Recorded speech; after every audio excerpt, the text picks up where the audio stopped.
तो आज से हम करने वाले हैं डेली ब्लॉगिंग। पहले भी ट्राई किया था लेकिन पहले सक्सेसफुल नहीं हुआ, तो शुरू से शुरू करते हैं। सबसे पहले सो को उठता हूँ, जैसे कि सबको उठते हैं। दिन भर एनर्जेटिक रहने के लिए पानी भी पी लेता हूँ। दांतों को साफ रखना भी जरूरी है, इसलिए ब्रश भी कर लेता हूँ। फिर बुलावा आ जाता है टॉयलेट कोर्ट से, तो वहाँ भी जाना पड़ता है। जूता पहन के तैयार हो जाता हूँ क्योंकि मार्केट जाना होता है। बाइक से मार्केट जाना है, इसलिए बाइक का चाबी निकालता हूँ। और आप लोगों को जानना होगा कि ये मार्केट क्यों जा रहा है, तो दुकान का सामान खत्म हो गया है, इसलिए मार्केट जाना पड़ रहा है।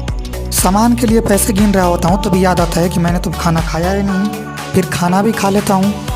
फिर याद आता है कि मेरे को बोरा भी लेना है सामान लाने के लिए, वो भी पकड़ लेता हूँ। फिर बाइक निकाल कर मैं निकल पड़ता हूँ मार्केट की ओर। आगे नज़ारे भी बहुत ज़्यादा खूबसूरत थे, वही देखते हुए मैं मार्केट पहुँच जाता हूँ। फाइनली मार्केट पहुँच कर मैं सामान वामान ले लेता हूँ। उसके बाद घर आता हूँ तो देखता हूँ कि मेरे घर के बाहर बहुत शानदार नज़ारा दिख रहा है, तो वहाँ पर खड़े होकर वो नज़ारा देखता हूँ।